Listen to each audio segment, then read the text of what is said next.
President Donald Trump has seized on the government shutdown as an opportunity to reshape the federal workforce and punish detractors by threatening mass firings of workers and suggesting irreversible cuts to programs important to Democrats, rather than simply furlough employees, as is usually done during any lapse of funds.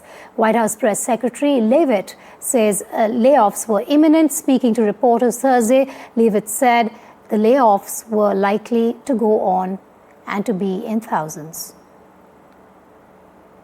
Can you give us an estimate on the amount of federal workers that the Trump administration wants to fire during the government shutdown? Are we talking hundreds? Are we talking thousands? Look, it's likely going to be in the thousands. It's a very good question, and that's something that the Office of Management and Budget and the entire team at the White House here, again, is unfortunately having to work on today. These discussions and these conversations, these meetings would not be happening if the Democrats had voted to keep the government open.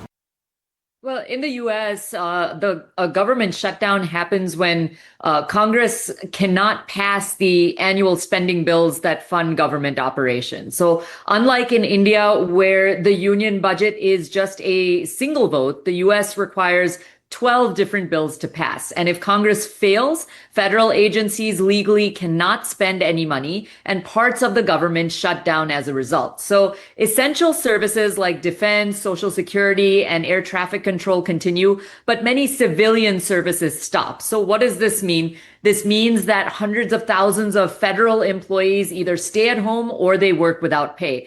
The last major shutdown occurred in 2018, 2019, and it lasted 35 days, and it cost the U.S. economy billions of dollars. So it is significant.